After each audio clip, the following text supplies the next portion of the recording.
کسی بھی طریقے سے یاد کرنا وہ عبادت ہے. بے احترام کا سب تو عبادت ہے.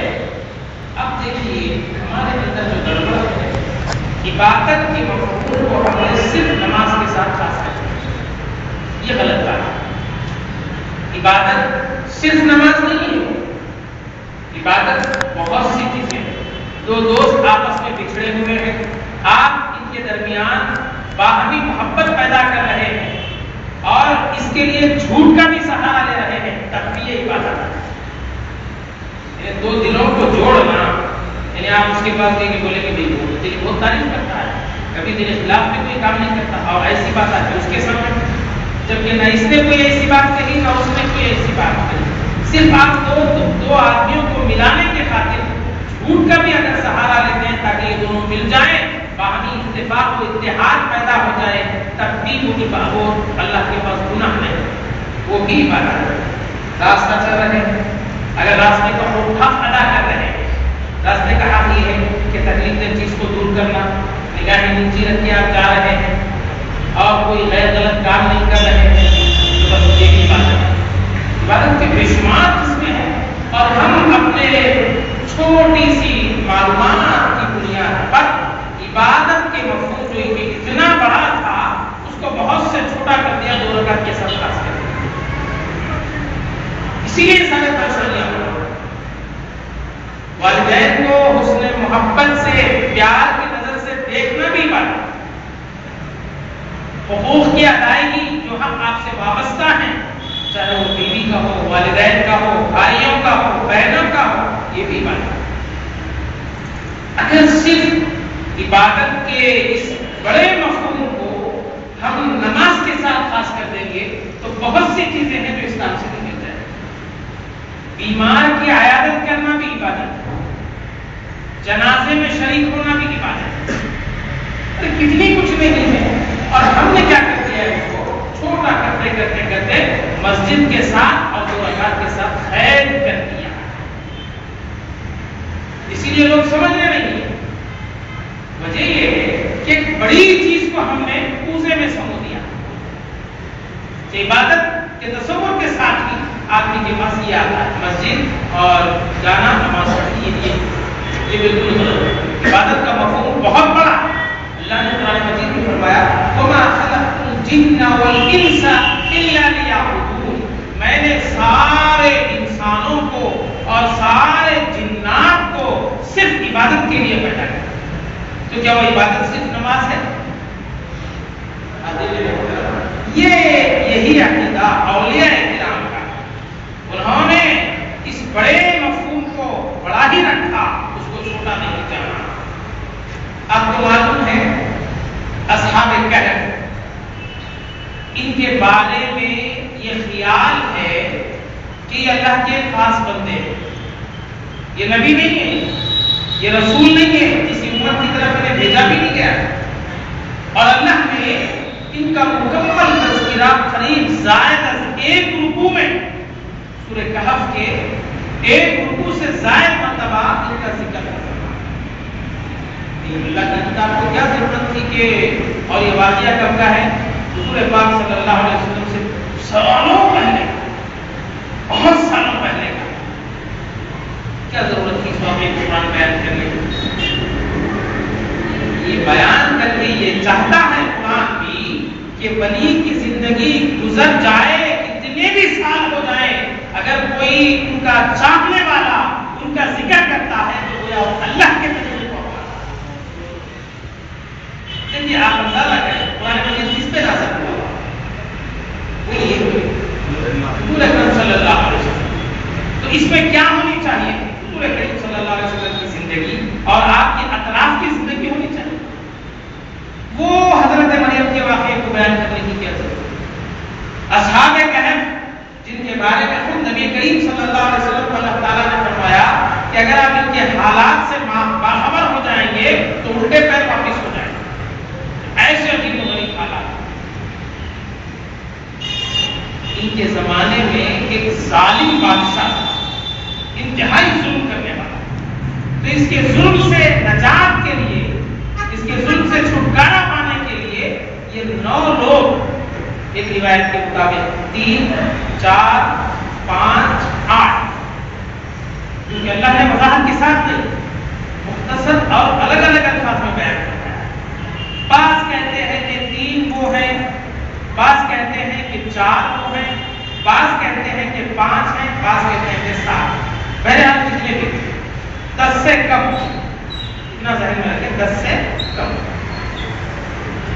ان کی وفا کا عالم یہ ہے، دنیا میں مشہور ہے، آپ لوگ جانتے ہیں یا نہیں، میں تو دیکھا ہوں، پڑھا اور اپنے لوگوں سے سنا بھی۔ ایک مقام پہ اصحاب کہف کی فاتحہ بھی ہوئی، اصحاب کہف کی فاتحہ بھی ہوئی۔ کوئی آدمی منت کر لیتا ہے کہ میں غریبوں کو کھلاؤں گا، کون یہ منت اسلام میں بری بھی نہیں ہے، اور اس میں اصحاب کہف کو بلاتے ہیں، تو کس کو بلاتے ہیں؟ اصحاب کہف کے کتے کو بلاتے ہیں، کتے کو بلاتے ہیں۔ وہ بھی کیسے؟ جا کر آپ اس سے کہہ دینا کہ کل ہمارے پاس اصحاب کہف کی دعوت ہے اور تم اس میں آنا۔ اور بزرگوں نے یہاں تک اپنے حالات میں لکھا ہے کہ آپ کا مکان نمبر اس کے بولتے بس اس کے سامنے ایک بار ٹھیک وقت مقررہ پر، چاہے آپ نئے شہر میں رہیں پرانے شہر میں رہیں، برابر آپ کی گھر پہنچے۔ یہ کتا جو ان کے ساتھ کو لیا تھا، تو جب یہ نکلے تو سب یہ کتا اس زمانے کا کتا ان کے پیچھے پیچھے ہو لیا۔ تو ظاہر ہے آدمی کی طبیعت الگ ہوتی ہے، کتا بھی الگ ہوتا ہے، اور شریعت میں بھی کتے کا چھوٹا بھی ناپاک ہے، ممنوع ہے۔ تو انہوں نے اور شروع سے انسانوں کی اور جانوروں کی کوئی میل کھاتی بات نہیں ہے، انسان ہمیشہ جانوروں کو دور رکھتا ہے۔ تو یہ اصحاب کہف بھی اس کو دور کرنے کے لیے، کچھ اٹھایا مارنے کے لیے اتارا، اللہ نے اس کو زبان دے دی، اس کتے کو، اس زمانے کے کتے کو۔ اس نے کہا انی احب احباب اللہ، لوگوں میں اللہ کے نیک بندوں سے دوستی کرتا ہوں۔ اتنا کہنا ہی تھا، چھوڑ دیا۔ اب یہ گئے ایک اونچے مقام پر، جہاں کھلا حصہ تھا، قرآن کے الفاظ نہیں گئے، وَضَرَبْنَا عَلَىٰ آذَانِهِمْ فِي الْكَهْفِ سِنِينَ عَدَدًا، اور ہم نے انہیں غار میں چند سال سلا دیا، یہ سو گئے۔ روایتوں میں آیا ہے 309 برس تک یہ سوتے رہے، 309 برس تک وہاں پر یہ سوتے رہے، نہ کھانا نہ پینا، اور ان کے جسم بالکل تر و تازہ۔ یہ اللہ کی شان، جو اس کے ہوتے ہیں، اللہ ان کی ہر چیز کو باقی رکھتا ہے۔ اچھا، اتنی بات آگے چھوڑ دیا نہیں، ان کے کتے کا بھی ذکر فرمایا۔ ابھی اندر سو رہے ہیں، ابھی کتا کیا کرے گا؟ قرآن مجید کہتا ہے وَكَلْبُهُمْ بَاسِطٌ ذِرَاعَيْهِ بِالْوَصِيدِ، یہ تو اندر سو رہے ہیں، لیکن ان کا کتا، دیکھیے اللہ کا وَكَلْبُهُمْ، کلبن کے معنی عربی میں کتے کیا ہے؟ وَكَلْبُهُمْ، اور ان کا کتا باسط ذراعیہ، اپنے سامنے کے ہاتھوں کو پھیلایا ہوا تھا ان کی چوکھٹ پر۔ گویا کتا جو کہ کتا ہے، اپنی حالت سے یہ بتا رہا ہے کہ لوگوں، اولیاء کی بارگاہ یہ ہوتی ہے، اور اس میں آنے اور بیٹھنے کے آداب یہ ہوتے ہیں۔ وَكَلْبُهُمْ بَاسِطٌ ذِرَاعَيْهِ بِالْوَصِيدِ، جب یہ پورے 309 برس سو گئے، اٹھے۔ اب آدمی اتنا بھی سو جائے، اس کو فوراً اندازہ تو نہیں ہوتا کہ یہ کتنے دن سویا۔ انہوں نے آپس میں ایک دوسرے سے استفسار کیا، پوچھا کہ لوگ کتنے دن سوئے؟ انہوں نے کہا ایک دن یا آدھا دن۔ یہ کیسے؟ جب سو رہے تھے سورج ڈوب رہا تھا، جب بیدار تھے تو سورج سر پہ تھا، تو آپ اندازہ کریں کتنا ہوا ہوگا؟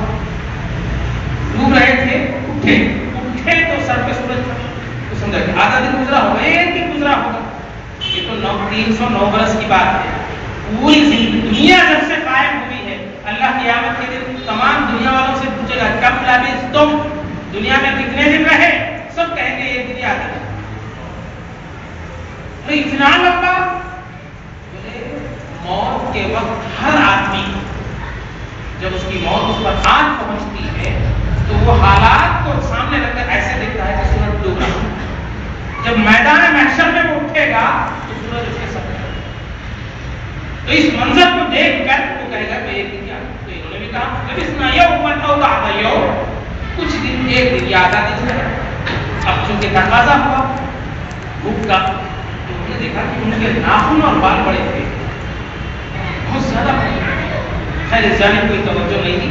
انہوں نے کہا کہ ایک آدمی کو بھیجا، جاؤ گے جاؤ کچھ کھانے پینے کے لیے لے آؤ. اب اس زمانے کے جو روپیے پیسے ان کے پاس تھے وہ لے کر نکلا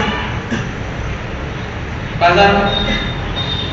اور بازار میں جب وہ جا رہا دیکھا کہ 309 برس کوئی معمولی مدت نہیں ہے، حکومتوں کے تختے الٹ گئے. اب وہ اپنے پرانے روپیے پیسے نکال کر دیا کسی کو کچھ لینے کے لیے. جیسے ہی انہوں نے پیسوں کو دیکھا اور اس کو دیکھنا شروع کیا، اس زمانے کے 309 برس پہلے کے پیسے اور یہ آدمی. اور جیسے اس نے بولنا شروع کر دیا، یہ تمام دوستوں نے اس سے پہلے کہا تھا اگر لوگوں کو معلوم ہو جائے تمہارے بارے میں یا کچھ ایسی حرکت کو کر جائے تو فوراً واپس پلٹ آنا.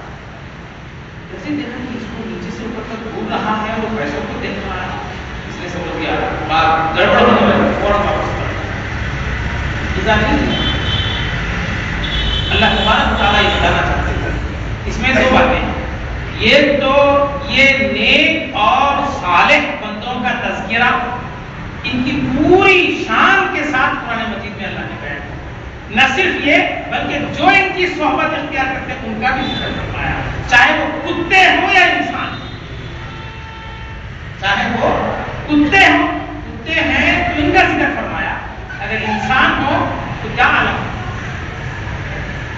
اب اس کے بعد جب یہ غار میں تھے اور غار اس زمانے میں بالکل وہ کھلا حصہ تھا، اوپری چٹان کا اوپری حصہ تھا.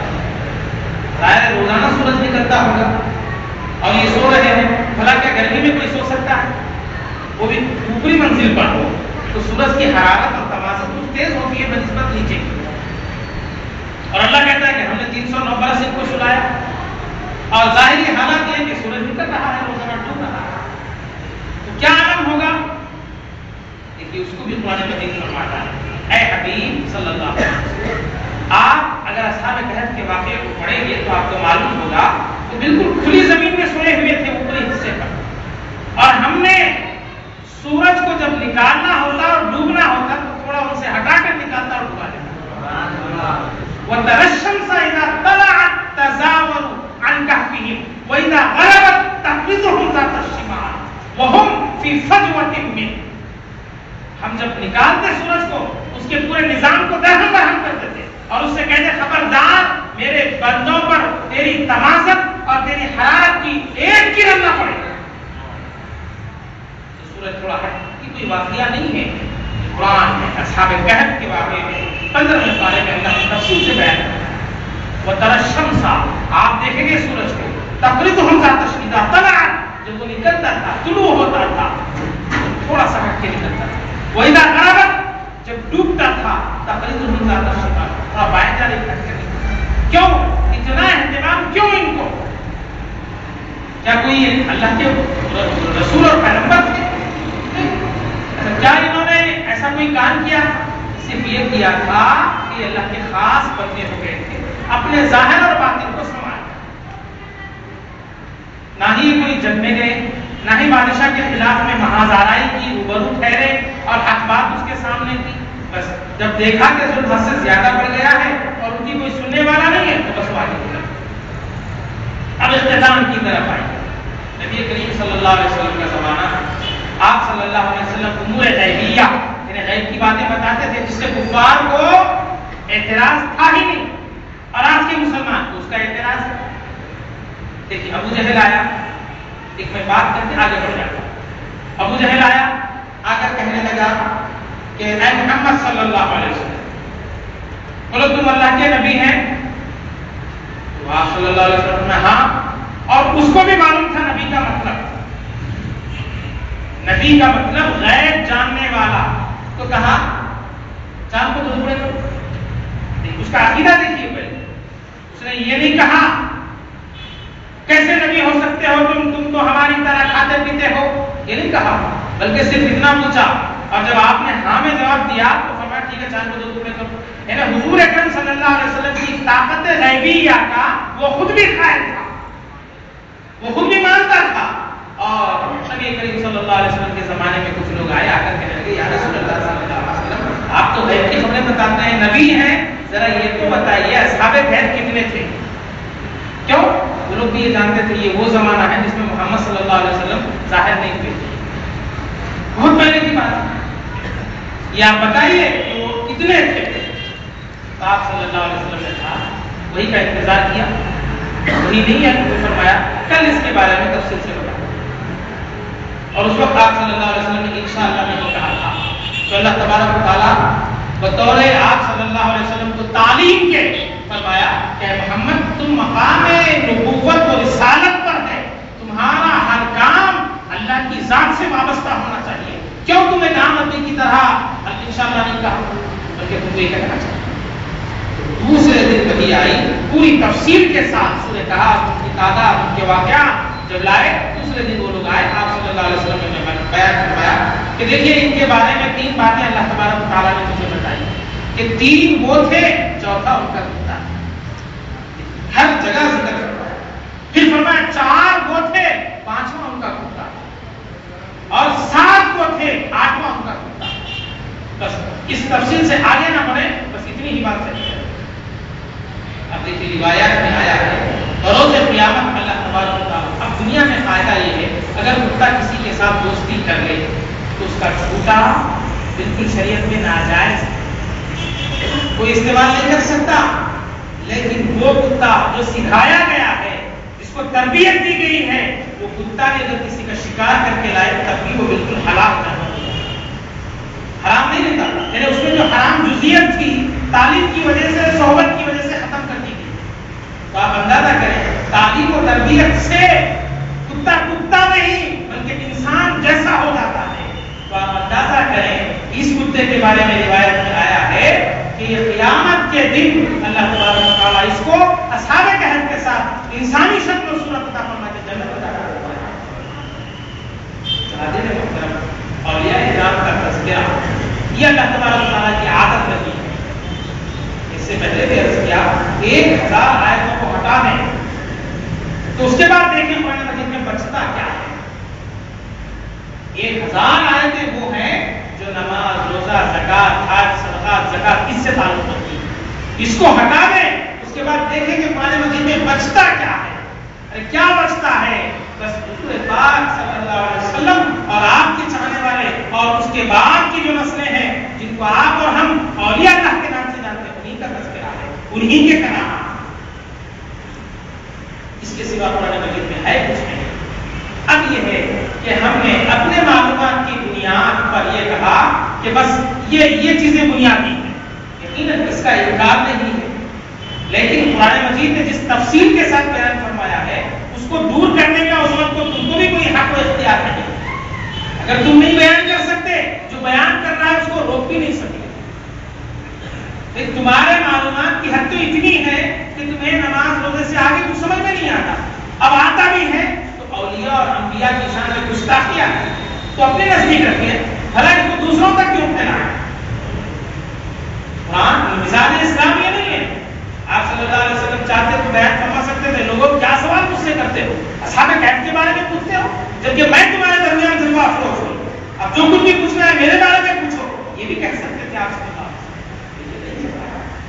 لوگوں ان کے بارے میں تفصیل تمہیں میں کل بتاؤں گا. کیوں کہ وہ روایت جو اللہ نے اپنے کلام میں بیان فرمائی ہے اس کو مصطفیٰ کی زبان سے بھی بیان کرنا تاکہ آنے والی نسلوں کو کسی کو اعتراض ہی نہ رہے. اولیاء اللہ کا ذکر، اللہ کی بھی سنت، رسول پاک صلی اللہ علیہ وسلم کی بھی سنت. تو ان سے وابستگی، ان سے عقیدت، یہ عین قرآن مجید اور نبی کریم صلی اللہ علیہ وسلم کی عین تعلیمات کے موافق ہے. ہاں بہت سی چیزیں ہیں جس کو ہم نے زمانے کی تبدیلی کے ساتھ ساتھ اور تناسانی کے ساتھ ساتھ جو اضافہ کر دیا ہے اس کا اسلام سے کوئی تعلق نہیں ہے. اسلام کا اس سے کوئی تعلق نہیں ہے. اتنا ذہن میں رکھیں کوئی بھی چیز فی نفسی ہی یعنی وہ خود تاثیر کا اثر نہیں رکھتی جب تک کہ اللہ تبارک تعالیٰ ہے. کوئی بھی چیز، یہ دوائیں بھی جو ہم کھاتے ہیں یہ غذائیں بھی جو ہم کھاتے ہیں جب تک اس میں اللہ کے حکم شامل نہ ہو یہ اپنا اثر نہیں دکھا سکتے۔ یہ جو اولیاء اللہ کے آستانے ہیں یہ تو گہوارہ امن و مرکز ہے، مرکز امن ہے، یہ مرکز قبر پرستی شرک کے اڈے نہیں ہے جیسا کہ لوگوں نے کہا۔ یہ جتنی درگاہیں ہیں یہ شرک کے اڈے ہیں، جبکہ نبی کریم صلی اللہ علیہ وسلم نے اس بات کی یقین اور اطمینان دیا ہے کہ میری امت شرک کر ہی نہیں سکتی۔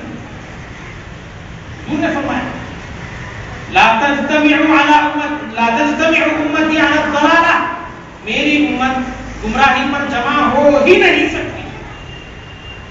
لیکن کیا ڈر ہے آپ صلی اللہ علیہ وسلم کا؟ آپ صلی اللہ علیہ وسلم نے فرمایا میری امت سے میں شرک کے بارے میں تو محفوظ ہوں، مجھے اتنا یقین ہے کہ میری امت میرے جانے کے بعد شرک تو نہیں کرے گی، البتہ شرک خفی کرے گی۔ صحابہ نے پوچھا یا رسول اللہ شرک خفی کیا ہے؟ تو آپ صلی اللہ علیہ وسلم نے فرمایا مال میں فخر کرے گی ایک دوسرے پر، مجھے اس بات کا ڈر ہے، بہت زیادہ مال آ جائے گا اور وہ ایک دوسرے پر آگے بڑھے گی، سبقت کرے گی، اس نے ایسا کیا ہے میں اس سے زیادہ کروں ہر اعتبار۔ اس سے مجھے ڈر ہے شرک کے بارے میں، یہ شرک کی جو رٹ لگائے ہوئے ہیں خود وہ شرک کرتے ہیں۔ کیوں؟ نبی نے جس کی گارنٹی دی ہے اس پر ان کا ایمان ہے۔ حضور نے فرمایا لا، میں حدیث شریف کے الفاظ پڑھ رہا ہوں، لا تجتمع امتی علی الضلالہ، میری امت گمراہی پر جمع ہو ہی نہیں سکتی۔ تو تم کیسے کہہ سکتے ہو کہ یہ کیا شرک، وہ کیا شرک، یہ کھایا شرک، وہ پہنا شرک؟ اگر کامل نمونہ آپ صلی اللہ علیہ وسلم کی زندگی کا اختیار کرنا تھا وہ تو آپ کو بایزید بستامی سے ملے گا، شیخ عبد القادر جیلانی سے ملے گا، اور بابا فرید الدین گنج شکر سے ملے گا، نظام الدین اولیاء محبوب الہی سے ملے گا، بختیار کاکی سے ملے گا۔ تم ان کو چھوڑ کر اپنے زمانے کے علماء میں تلاش کرتے ہو، خاک ملے گا خاک۔ کیوں؟ یہ علم و عمل کے پہاڑ تھے۔ شیخ عبد القادر جیلانی ہو کہ خواجہ معین الدین چشتی حسن سنجری ہو کہ شہنشاہ سہروردی ہو کہ نقشبند ہو، یہ علم اور عمل کے پہاڑ تھے، تب بھی انہوں نے اپنی ذات کے لیے یا اپنی بات سامنے والے کو منوانے کے لیے اپنے شیخ کا سہارا لیا۔ اب دیکھیں کسی بھی ولی کو ایسا مجھے کوئی ولی بتا دے جو از خود ولی بن گیا ہے اور کرامتیں بھی اس سے صادر ہوئی، کوئی نہیں ملے گا۔ ارے ولایت کا شہنشاہ شیخ عبد القادر جیلانی خود، یہ بھی ہم دیکھیں اگر ان کو پڑھیں تو شیخ ابو سعید مخزومی کی بارگاہ میں دو زانو ایک طالب علم کی طرح بیٹھا ہوا۔ خواجہ معین الدین چشتی حسن سنجری جن کو دنیا ہندوستان کے ولایت کے بادشاہوں کا تاج سمجھتی ہے، ان کو بھی اگر آپ دیکھیں ان کی زندگی بھی پڑھیں تو آپ کو معلوم ہوگا کہ وہ بھی ایک شیخ کامل کے ساتھ شیخ ہاراوندی رحمۃ اللہ علیہ کے دربار میں چکے ہیں۔ بات یہ ہے، آخری بات ہے اپنی بات مکمل کروں گا کہ ہم نے اپنے جتنے امور اسلامیہ ہیں اس کو اس کے جاننے والے سے رجوع کرنے کے بجائے از خود دخل اندازی کر رہے ہیں۔ طلاق کا کوئی مسئلہ آ گیا نہیں، کیا اس کے مسائل ہیں جاننا نہیں، اللہ کو طلاق دو، یہ تین نہیں ہے۔ ایک بیٹھک میں اگر کوئی تین دے دے نہیں ہو کیونکہ اللہ دو بولے ابھی تین کیسے دے اپنے بات نہ اس کو حدیث سے رجوع کرتے نہ ہی قرآن سے اس کو رجوع کرتے، اور آپ پڑھ لیجیے آپ کو سب چیزیں آ جائیں، بس یہ مٹیریل ہے یہ لے لیجیے اور پڑھ لیجیے۔ اللہ خیر کرے، کئی مٹیریل پہلے نہیں تھا، وہ تو اہل زبان تھے، عربی سے واقف تھے، اور ہم کو عربی سے کوسوں میل دور کا بھی واسطہ نہیں۔ جو کچھ بھی ہم لٹریچر اسلامک پڑھتے ہیں وہ اردو میں پڑھتے ہیں، یا اگر کسی کی زبان تیلگو ہے تو تیلگو میں پڑھتا ہے، تو بھلا اس کو زبان کی چاشنی اور اس کی شیرینی اور حلاوت اور زبان کے جو معنی ہیں اور جو محاورات ہیں کیا سمجھتے ہیں؟ اولیاء کرام سے وابستگی اور ان سے عقیدت اور اپنے معاملات میں ان کا توسل، ان کو وسیلہ بنانا اور ان کی بارگاہوں میں جانا جیسا کہ اسلامی طریقہ ہے، جا کر وہ کام نہیں کرنا جو میں نے گزشتہ بھی بیان کیا تھا، دنیا باندھ دینا۔